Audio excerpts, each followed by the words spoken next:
Hey there, and welcome back to Up Next in Commerce. I'm Stephanie Postles, CEO of Mission.org, and your host. Today, I got to speak with Schrei and Luis Gramajo, who were told that the world didn't need another cookie company. But nevertheless, they persevered and have found success with their brand Wunderkeks. On this episode, they described how they went from Hans's mother's kitchen in Guatemala all the way to exploding onto the scenes here in Austin, Texas, and becoming media and celebrity darlings along the way.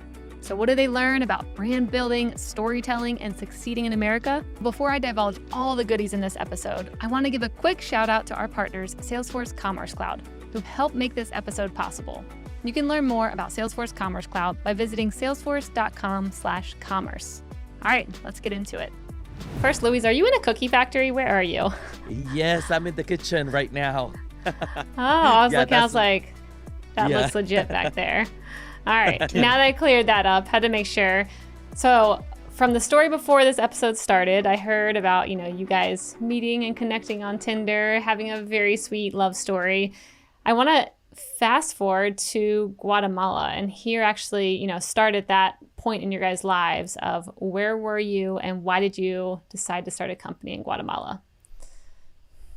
Well, the company actually started in my mom's kitchen.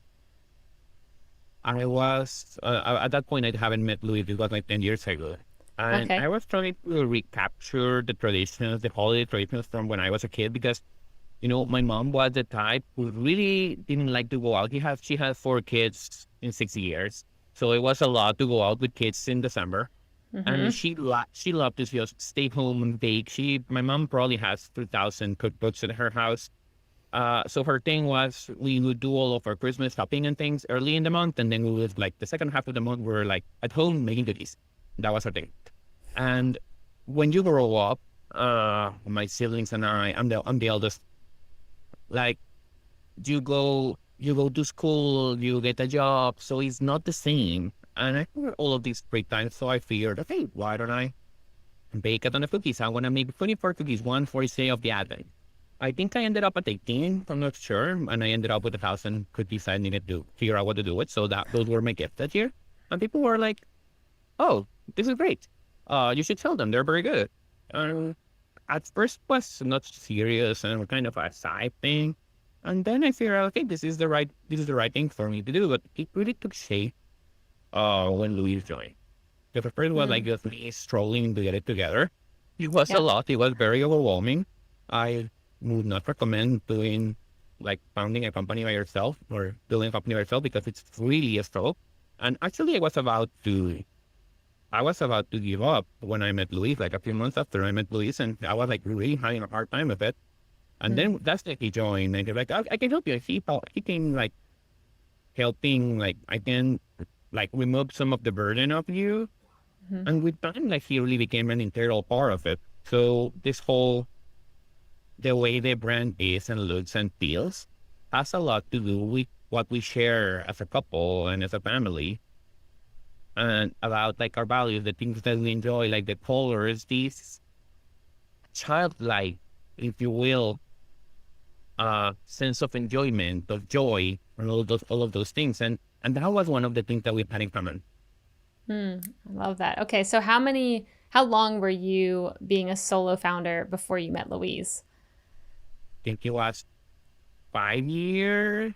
Yeah, 5 years from the very start. So that would be 3 years. Mm-hmm. 3 years, actually making a job out of it. Yeah. Yeah.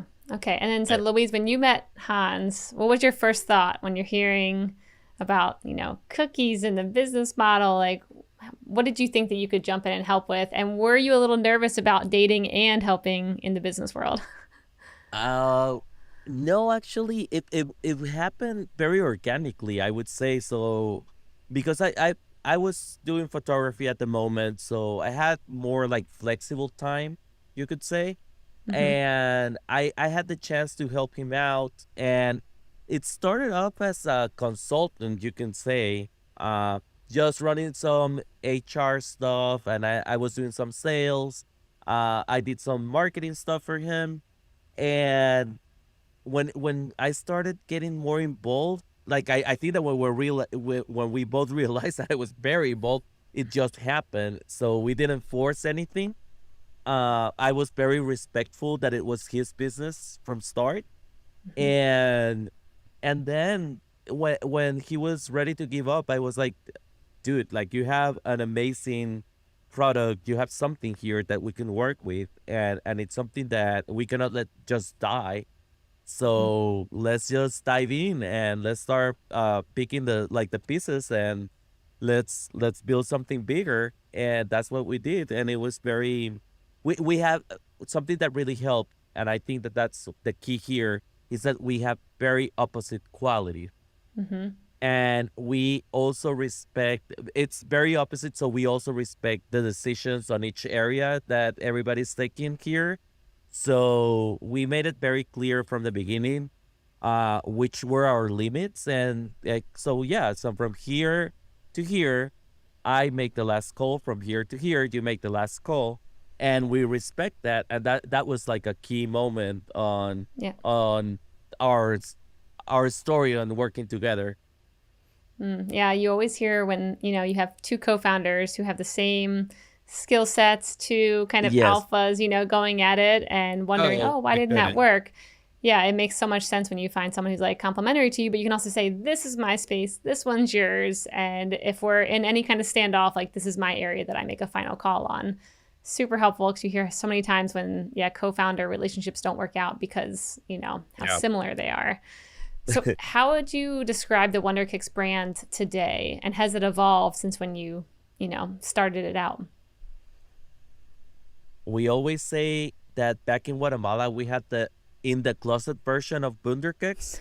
Uh huh. We always knew, like back in Guatemala, we felt like something was missing. We didn't understand what was it, and we were not entirely happy with the brand. Hmm. We were fine with it, but when we moved here, like after a year and a half, an employee told us, "It's like, have you realized that you have a very queer brand?" And we were like, "No." And it's like, guys, you have a dinosaur with a tutu, you have a disco ball, you have a pink box, and like everything is expressing joy and colorful. And we were like, actually, I think that you're right. And it was very beautiful to see it uh evolving organically again. Like Hmm. everything with us, it has been very organic, and it was very beautiful to see that also the brand develop like was developing by itself. We Hmm. didn't force anything, and it was just the two of us expressing through our brand. Yeah. And that was something beautiful to see it grow. Wow. And you essentially had to kind of start over when you came to the US, right? I mean, I'm guessing there wasn't many customers that were transferable. It was kind of like starting all over again. Actually, we started over again. Like we sold everything and we came. Like we brought like this is $600. I think there's a picture rolling around somewhere on our first desk, which was a box, a Oh. feather box. So yeah, it was starting over. So we kind of good idea. And we had a good idea. We did come to Austin a few times to check out the market, like what was being offered. But what we were trying to do back then was very different to what we ended up doing because we never thought that we were going to be an e-commerce business. But yeah, Hmm. it was like starting again. So we did the farmers market religiously for over a year, like not missing Hmm. a single one. Because what we found was that other than yeah, we needed like the sales to make a living. It was really the way we had a big vision for Wunderkeks. This was the way because then we got to have like this conversation with people every single day. We were talking to people what they like, what they didn't like stuff like we didn't know what a snickerdoodle was, like we had no idea. And people kept asking about them, like, oh, okay, we need to figure out what a snickerdoodle is and make them because people are crazy about them and that type of Hmm. thing. So it took a while. It took a while. On the other side, like starting a business, I think it's kind of like when you start dating someone new, like with all of this excitement, and people feel that way as well about you, like, oh, this is a new thing. So there's this window where you have a good opportunity to make that first impression, and you are not part of the landscape, but you are like it's trying a new thing. I think we did a good job with that. Hmm. Was a lot So, of a lot of bubbles, and a lot of yelling at the farmers market. To achieve it. so when did you know you wanted to go the e-commerce route? I mean, was there someone who kind of nudged you, or why were you like, we need to That's a do fun this. story. I mean, I'm sure in hindsight you're like, yeah, of course, but Yeah. what was the nudge? No, Yeah. that was funny because so we were doing the farmers markets and we were aiming to go to retail. We were going on a very good path.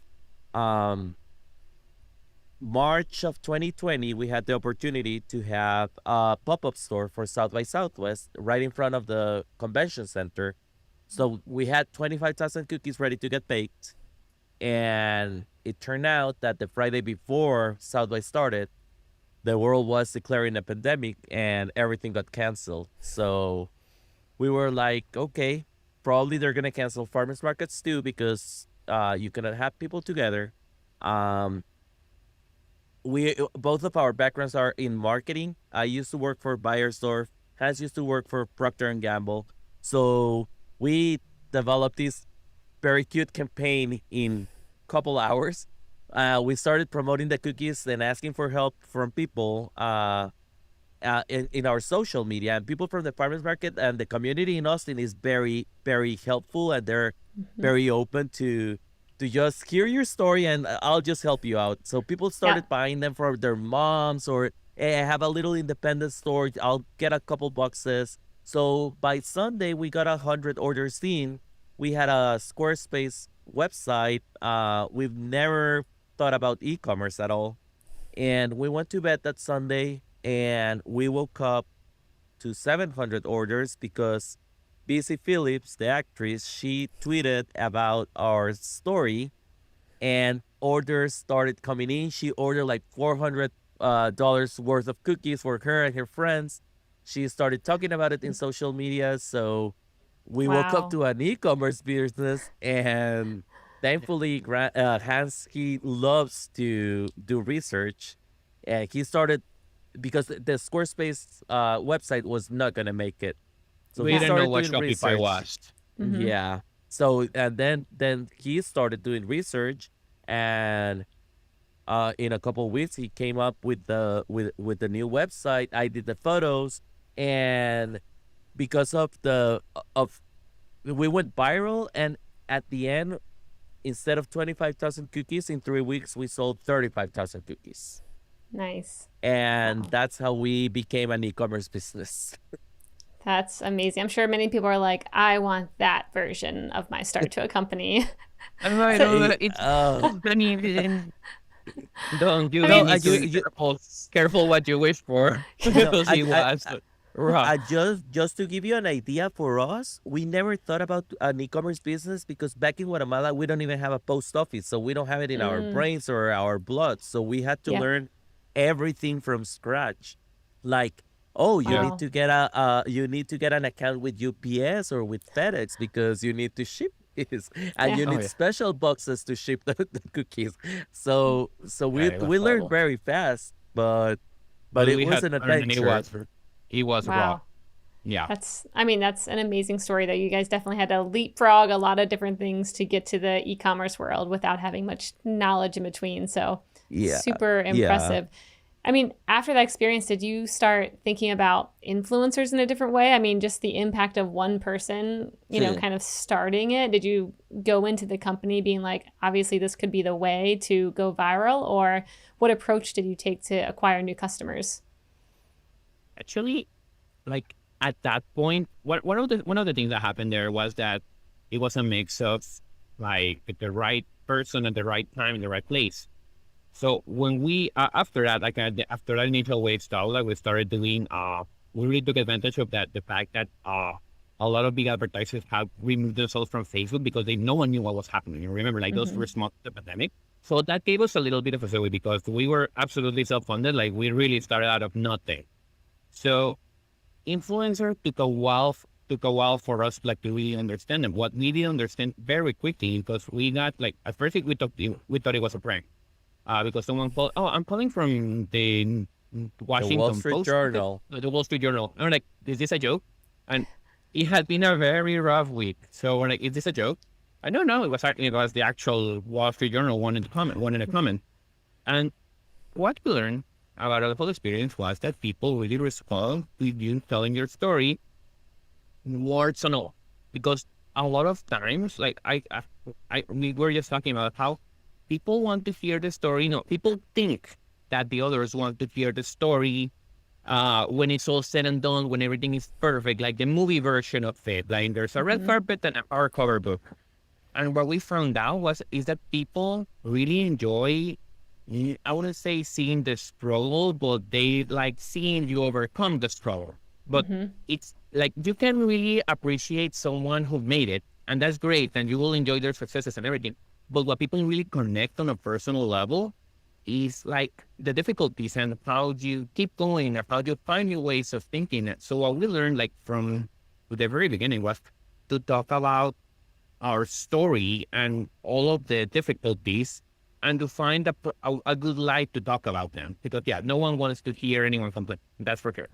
So what you wanted to keep talking about, like what you're doing, and that we found out that not only customers themselves, they really enjoy that, but media as well. So it's easy to connect because at the end of reporters are people. It's easy to connect if you have something to tell. And what we found and how we connected to the rest of it was that it took us a while, but we found out that our struggle as Filipino immigrants and as a queer couple really resonated with a lot of people that we didn't think that it would. Because again, we're kind of expecting that people will relate to their own problems, but the reality is that they do want to hear more about them. So what we found was that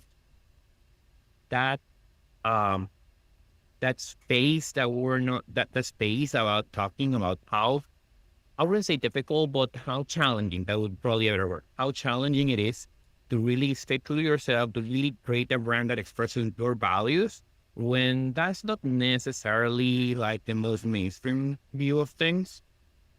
People want that. And that really, it took 2 years, of course, it took a while, but that allows us to then say, okay, if this is true, then how can we use this for good? How can we build upon this? And that's how we landed on what we're actually doing, because we really think that someone very wise said the world doesn't need another big company. They said it to us. And at face value, it sounds very mean, but it is very true. So that what we're building now, it goes way beyond like just cookies, and it's more about like sharing each other's stories.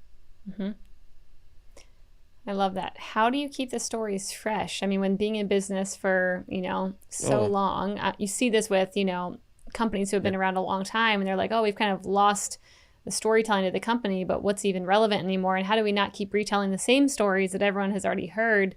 I mean, how do you view that challenge to, stay fresh and keep people in the loop while not overtelling maybe a story that, the media's already run? That's something very interesting, and I had to start running the PR for us because well, it's only the two of us, so I've learned that there's always a story that you can tell. There's always happening like, especially when you're an entrepreneur, there's always something new that is happening, and thankfully for us, it has been like, for example, the what happened to us for the pandemic, that we came from Guatemala, that we did the farmers market. We for a month when we moved here, we didn't even want to spend money. We were sleeping in a air mattress because we didn't know what was gonna happen. Celebrities, they have reached out to us because they heard our story and they want to make partnerships with us or collaborations. We had Dan Reynolds from Imagine Dragons, that because we told him our story, and it turned out that he founded an organization called Love Loud, that they help the LGBTQ youth in Utah because the rates of suicide are super high there because they're mostly Mormons, and that they get excommunicated from the church, and they build these safe houses. So it resonated with what we have lived. It made sense with our values, and we ended up partnering it up with them. And every time that we tell our story, some like an opportunity comes, and we turn that opportunity into a storytelling, and that's how you keep going. Is it storytelling through things like the Wall Street Journal or places like that? Or are you doing it via Instagram? Because I've heard such mixed results from brands where they're like, anytime working with, PR or news outlets, like it's a waste of time. And then you every once in a while hear a company be like, that one Yeah. actually worked, that one helped. How do you guys go about, having this interest from celebrities? Or like I saw you have a partnership with Tori Yeah. Spelling. Like, how do you get this Yeah. inbound interest from these people? Actually, we've never we always say always take the meeting no matter what. Mm-hmm. And when you approach the media, because the media, they can be very, it could be scary, it could be very very tough. But if you reach out to them from the heart, and you, like, I remember the first email that I sent out, and I was not even used to this, and I was like very clear from the beginning. It's like, I'm reaching out, I have no clue what I'm doing, probably I'm skipping every protocol in PR world that I don't know, but I'm asking you from the bottom of my I'm asking you from the bottom of my mixer bowl that just tell our story, help us out to get our story there. And the reason why is because we want to go beyond cookies. We're building a mission driven company. We're becoming this signifier and a marker of a safe space. So when it goes beyond your products and you actually have a mission that you believe in, it helps a lot. And that's what happened with Tori Spelling, for example. She heard our story, she reached out, she loved the cookies, the brand, and when we told her that we were becoming this signifier of a safe space and what it meant, she was immediately is like, guys, let's do something together. I would love to be involved in something like this. Um, and someone asked me, what's the scariest place on earth that you've ever been? And I thought about the first day of school. Yeah. When you're a little kid, you don't know what to expect. Everything is new. You don't know what you are, who you are. And I came out of the closet when I was 30 years old. Wow. And I picture myself back in that same first day of school. What would it mean for me to see another little kid taking a Wunderkeks cookie outside of his lunchbox? And just because he did it, that meant that I was safe around him, that I could be myself around him. And that would have been a life changer for me in my entire life. And just knowing that we're building a company that it's achieving that, and it's giving that to the world, especially right now that it's so needed. It's something that for us is priceless. And we understood along the way that it was not only that right now it's our time to tell our story, but we need to start hearing and letting people tell their stories, because everybody needs a safe space. Everybody needs a different safe space. Your safe space is not the same one that I need, but I need to understand. I need to know your story to understand how can I provide you your safe space and you can feel comfortable around me. So That's that's something beautiful. that we really really believe. And Yeah. building a mission driven company is not easy, but it's a fight that we are learning how to fight it. And someone told us it's ironic how to start putting people in safe spaces, you need to put yourself in a unsafe space. Yeah. And it has been the case, but I mean, we have done it so far, and we're very happy with the decision that just to ask for a cultural change on Yeah. Wow. So everybody. tell me more about these safe spaces. I mean, what does that look like? I want to hear about the work you guys are doing in that area. What are you building? What's that going to look like? Yeah. So we start. It'll start with the idea. Well, first that let's start back with how we started. Like we came from Guatemala, which is a very conservative country, a Catholic country. Like we both went to all boys Catholic school, so you can imagine that it was not easy. And we came to Austin, which is like the most liberal bubble you can imagine within Texas, which is rather conservative.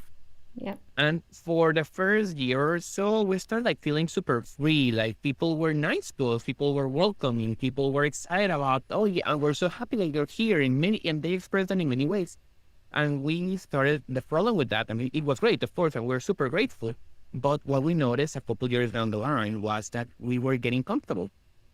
We were like, oh, all the gay discrimination issues, the homophobia in the world is done because Hans and Luis are comfortable here in Austin, Texas. Mm-hmm. And it was like a bucket of ice water when first it was like the law about the bathroom, the whole thing in Utah.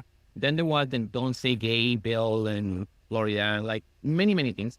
And the last straw for us, and it was like a bucket of ice water, was that they passed a law in Guatemala outlawing gay marriage, which it was outlawed anyway, but they decided that it was very appropriate to do the whole performance theater of, like the political theater of passing a law signaling this. So at that point, we're like, okay, how is it possible that coming from where we come from, it's so easy for us to forget about all of this with our experience that we're very fortunate, and I think it's very important not to play the victim. So in our case, it was not a violent situation, the type of discrimination we suffered, but that is not true of everyone. But it was tough. And we got so comfortable. And then we started like talking to other people and thinking about this. And the truth is that people in New York, in LA, Austin, in Miami, those like big cities, big places in the US, they probably think the same because we have forgotten. So can you imagine, like, say, white woman, 25 years old, was born and raised in the Bay Area. She probably is not really aware, one of what's happening outside of her bubble, and two, on how powerful she is and how much she can do to actually help. So with that in mind, that's when we start like talking about the safe spaces and talking about like who is our audience, that's who we're talking about. And we don't need to explain to gay men what a safe space is and how a safe space is needed, even if some of us kind of forget from time to time. But we need to remind all of these people who are allies, who are not actually living and seeing it, we need to remind them of how powerful these things are, and how powerful. You don't have to go and do big things, like just a gesture, like, for instance, and this happens for Pride. If someone is wearing a rainbow flag t-shirt in Pride, and you know that they're an ally. So what we found out, and the thesis we're basing what we're building is that we treat food and beverage brands the way we used to treat fashion, as a signifier of who we are. If you are a Starbucks person and you put your Starbucks drink on Instagram, that says very different things about you than if you are independent coffee shop and you put that picture. But we'll do it in a way. We'll say who we are through what we eat and what we consume. So there's an opportunity to harness that and use it for good, and to become not only, the cookies, yay, cookies. So you're not supporting the cookies because it's a gay-owned company, which is great, and please do it. Like, support gay-owned companies. God knows we need it. But it is about you yourself using them to signal who you are. So it's not only, okay, I am this estate, or I'm really into perfect coffee, but saying, I am an ally, this is a safe space. So if you see me carrying a Wunderkeks, if you see me wearing the pink cap, carrying a box, then you know who this person is. And that is a big opportunity, not only, of course, to signal your values. And I think that the end consumer is two ways. On one side, the consumer, the person who actually bought the cookies, is using them for this purpose, and it's great because he wants to express himself, But also for the rest of us, when we're like, okay, so I know who this person is. So I can connect with this person. I can be myself. I can be free. And the other thing, so that's the first part of it. And the other part is that cookies and sweets in general, we make them into rituals. So you can think of a birthday cake, or you can think of baking grandma's cookies, or going for ice cream on a Saturday with your dad. Those are special moments, and we use them for special purposes, to mark occasions and to have conversations. So that's for instance, that is the time when we say to each other that we love each other, like, in these little moments. So with those two things, then we get to build like this symbol of a safe space. And then we get to use it not only to say who you are, but to actually welcome and start these conversations about the need for these safe spaces. And where that landed us, so these safe spaces are not only for gay men, which is our particular experience. These safe spaces are for everyone because I really, like, people talk about like the oppression Olympics, like everyone has a different level and it's not a competition of who is the more oppressed, but we all suffer. And it's very easy also for us. For instance, for us as gay men, it's very easy to say, oh, white straight men are so privileged, they don't need this. That is not true. They need it in a different way. And that is important that we just open the door and let them make the most out of it. So that's the whole idea behind Wunderkeks, and that's how we're building. Well, that's great. I'm really excited to watch you all build that out and see where it goes. I definitely know why you're having all this interest from people, and yeah, that's really cool. Thank you. So I would love to hear some advice for anyone who's outside the US and they're thinking about coming to build. I mean, what would you say to them today? I'm just trying to put myself in your guys' shoes, coming from Guatemala, used to maybe a more retail environment, like you said, not even thinking about how to ship something, coming here and all of a sudden having to move very quickly into this e-commerce world. Like, what would you tell someone who's thinking about coming in that same path?